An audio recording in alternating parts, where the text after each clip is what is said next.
friends, viewers.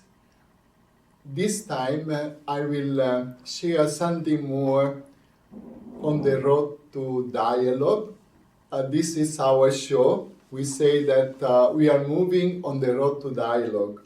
And in my previous show, I said something about my life, my experience, and I said also how we are invited, challenged to do this with passion. If other people do things with passion for other reason, could be business or other reason or sometimes even violence, why we do not have to do this with passion in our mission as people on the road to dialogue. Now, I mentioned before that my mission was in Mindanao. And I mentioned about my first, we can say, exile to Italy, and how that was providential to reflect, to pray, and sometimes I came back in the Philippines. And in 1984, I started the Silsihah Dialogue Movement. I like to spend few words about this movement because it's part of my experience, and it's an experience of dialogue that maybe in some other episode I will invite other people to share about their experience. In this occasion, we have again with us Efrain and Romel that they are in Quiapo, and after I will ask to them how their experience of dialogue in Quiapo, starting from this experience of the Silsihah Dialogue Movement. Now, silsila is something unusual for people to hear because in reality it's an Arabic word that means chain, link. And when I conceptualized this idea, I was guided by one inspiration that guided me and the movement. Always we say dialogue starts from God and brings people back to God. So the link is always among us people and with God. We are linked as a part of the same human family, and that is something very challenging, especially when we are emphasizing so much the division that unfortunately it's also among us. So choosing this word, I also emphasize the spiritual aspect of this dialogue. Always we say that this is a journey of the spirituality of life in dialogue with God, with ourselves, with others, and creation. Sometimes we can elaborate these points, but when we start to reflect, the first group in Zamboanga formed by Muslim and Christians, we used to meet every week for moments of sharing, even a prayer. Some people will be surprised how Muslim and Christian can pray together. It was a spontaneous prayer where each one of us have a sharing. And of course, the Muslim emphasized the Muslim prayer, the Christian prayer was emphasized by the Christian, and after end with the universal prayer. So when we started was all these things, and it was also a surprise. I think for the first time they saw in a very consistent way, not only from time to time, people gathering together as a friend, Muslim Christians. And this was a challenge for many reasons. Of course, we have a lot of admiration on the part of some people, and some people criticize us, but we went on with this. And to give more emphasis, we started soon after a few years courses that we call Silsila Sama course. Before these courses were only for the member of Silsila, but after we extended to other people. Now we do for on the national level. Sometimes in our courses we have also from other countries. Why I say this? Because of these courses and this formation, we decide after a few years to have groups in different parts of Mindanao. We call Silsila Forum, means alumni, other friends who are want to continue this journey, and they do something in their own way. And of course, we do other activities, especially in solidarity with the poor and with the indigenous people and so on. We go in the city jail, we do many things. But in this episode, I want to emphasize that thanks to God, at this point, we have almost 20 groups around the country called Silsila Forum, that they are really active in their own way. So in this episode, we have with us a friend that for some years have been with us in Quiapo. So for us, this is an experience of the Silsila Forum in the area of Quiapo. And Romel, it's relatively new, but he came from an experience of dialogues that he can share to us. So we start with Alfred. So you already said to us that you are in Capo, and this experience helped you spiritually. Can you elaborate more about this experience? Okay, Father. Thank you very much for that. Father, I've been already working in Quiapo as the coordinator of the interreligious ministry in partnership with the Silsihah Dialogue Movement. And thanks be to God, who could have thought that I would reach this, far. I'm already in Quiapo working for Dialogue for about 5 years already, Father. Okay. So, it's very providential. And this is what we call really the spirituality of life in Dialogue, because without the spirituality, I don't know if I would be able to reach this far in this mission, Father. And thanks be to God, because He taught me how to pray, the importance of prayer in this mission, that this measure is not just actually about us, but rather it is our calling that we have to respond, right? So, in my 5 years journey in the Silsila Dialogue Movement, in our initiative to promote dialogue and peace, it's really about spiritually nourishing, Father. It's about experiencing how God works in our lives, how God accompanies us in our journey in promoting dialogue, in trying to see God in other people, in other faiths, and at the same time facilitating them, helping them to see also God in us. So it's that's the importance of the spirituality of life in dialogue. We see dialogue in a deeper sense, Father. You have some difficulties or challenges, how you express this experience? Well, difficulties and challenges, these are normal experiences to anybody. But then we can always catch up, Father, through prayers. Like for example, there are a lot of frustrations. Of course, I have a lot of dreams for the ministry. I have a lot of, ideals that I want to happen.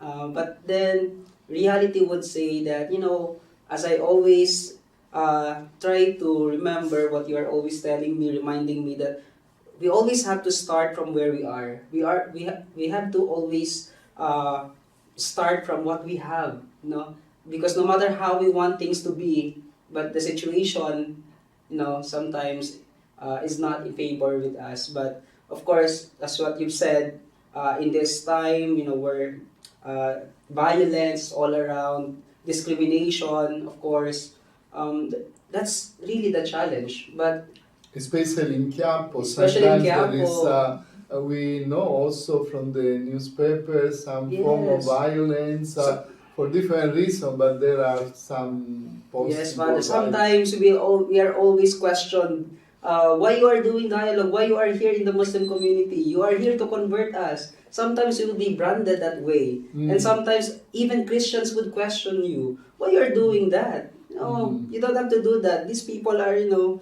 nobody. But, as we are being formed by the Silsila, we understand more the mission, why we are doing this. And so no matter how difficult it is, we have to go on. We have to move on, as what we are always saying in our own spirit in Silsila, padayon. No, we have What to is the meaning padayon? What many go people on. don't understand. Go Okay. on, di ba? Go on. We have to move on.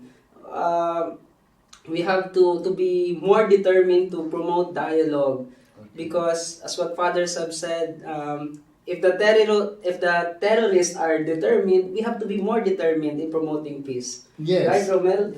Now, Yes, that's right. what is your So- experience? Yes. So, staying for Silsila in a very short period of time, so quoting those questions of Alfred, why are they doing this dialogue, or what is that? So I also become part of those people who is questioning, because dialogue per se is just so simple. Even right now we are having this kind of dialogue, but when I'm what is this, undergo training in Silsila formation about this culture of dialogue, so I discover the dialogical aspects of my life, especially the four pillars of dialogue, which is self, others, God, and the creation. So upon dialogically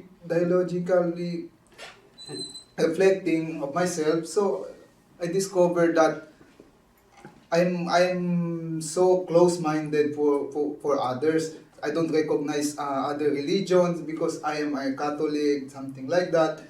Then, being the Silsila, I discovered that I should open my mind also for the others. What was your experience, Silsila? Just a complete experience. What you have done?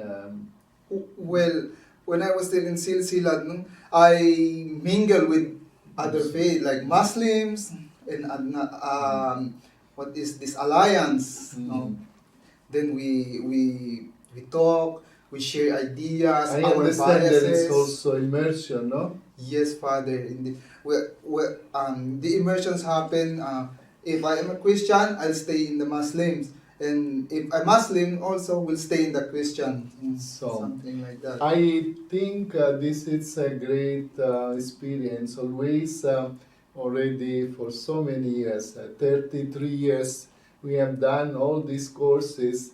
Always, among the experience, I see that this is the most touching experience, because for the first time, we can see Muslim living in Christian family and vice versa. No? Yes, Father. That's And right. also for you was the same touching experience. No? Yes, Father. Yes. So this is something that really help us. But what is very important is they represent Quiapo. I can say also in many other parts of Mindanao where we have the forum, there are many good experience.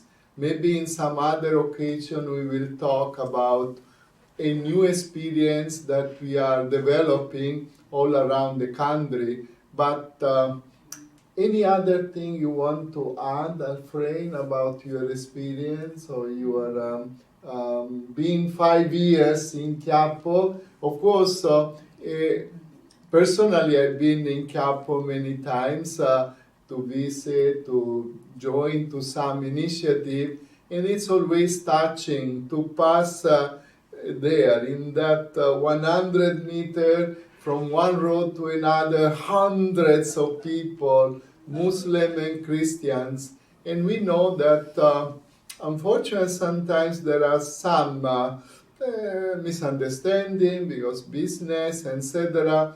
But do you think that in some way our presence there, the presence of the ministry or in the religious dialogue, the parish of Quiapo is helping the Christian, the Muslim how you think about this. Yes, Father, we help. Most especially when it comes to um, forming their Mm. mindset, towards the others, especially towards the Muslims for the Christians and vice versa, Father. Actually, that's really one of the reasons why we are there, to give formation, right? So, in that 5 years of my experience, Father, I can say that we have been successful in forming people, especially our youth, Muslims and Christians, because in that 5 years, God is very good because we have already the Silpis Club. It is actually a Muslim Christian youth organization of Silsila that we were able to organize also here in Manila. So that was, it started in Zamboanga, but 2 years ago we were able to start it also here in Manila. And this is actually the group right now that is, helping us in the ministry to promote dialogue in the community and also in the schools. Yes, I remember one time we went to the La Salle University and you brought two of these students, Yes. and it was very touching. Yeah. It was, I remember that Muslim Maranao girl Yes. who mentioned something very beautifully about her experience. Yes. And I remember we published, we in Silsila, we have or weekly, we can say, or almost weekly news we call Oasis News, and we publish different experience according to the situation. In that occasion, we published the testimony of this Muslim girl.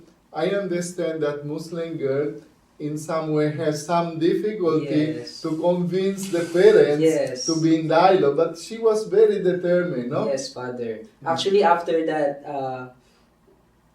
event in La Salle, where she shared her experience, and then after that, you also shared her stories to Oasis, and she showed it to her parents, and eventually, her parents were really happy to see, you were published, right? So, because her parents are actually very very strict. So of course, seeing that published, something that made them proud. This is what my daughter is doing, something like that. So eventually, they started to trust their daughter, and hoping we will be able also to convince more young people to participate, to journey with us on the road to dialogue. Yes, actually, this is our purpose, this show.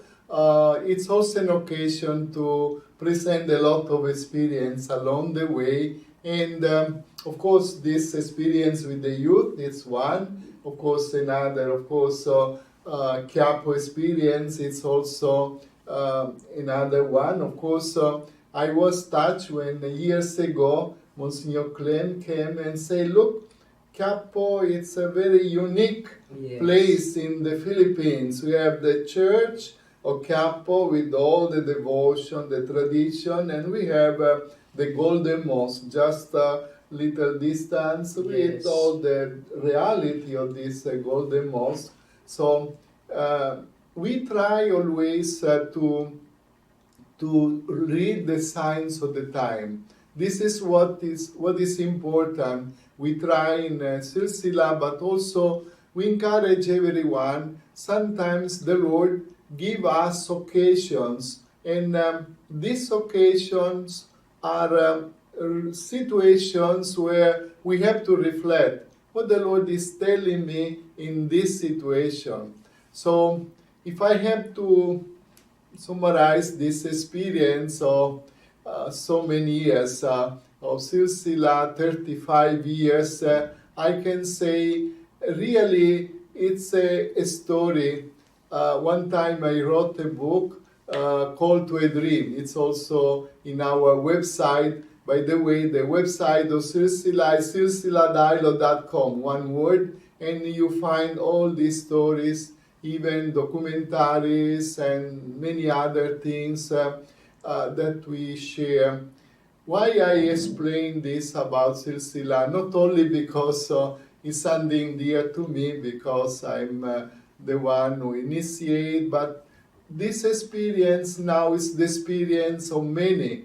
In the Philippines, sometimes people say we do the silsila, means do dialogue. Of course, dialogue has many phases, and we try during this show, different show, to elaborate this phase. So in this show, we spend a little time to talk about silsila, also introducing this movement with the website or other things that you can see even in the YouTube. In YouTube, there are many articles, videos, etc. Anyway, but what is important is to see people living this spirit.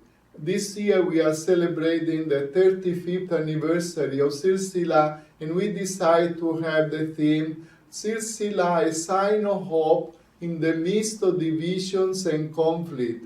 On purpose. These are words in one prayer that is familiar to us, the harmony prayer. Maybe sometimes we introduce also this, but it is a reality. We are in a situation of divisions and conflict. Now, some people ask me, what happened? Long ago, you start this dialogue, and what about now? Things are improving or no? I say yes, improvement. There are many people who understand dialogue, but of course it's also more difficult because there are many things that creating troubles, especially ideologies of violence. We will talk sometimes, but I like to close with a story that is a true story, very touching, simple, but encouraged me and us to really go on this dialogue. One day, I was in the airport in Manila, waiting the plane to go to Zamboanga. So hundreds of people waiting for the plane. So I was there in a corner. A young man approached me and said, Father Seb, they call me Seb, Father Sebastiano, and say, yes, who are you? Say, yes, I'm in Maranao.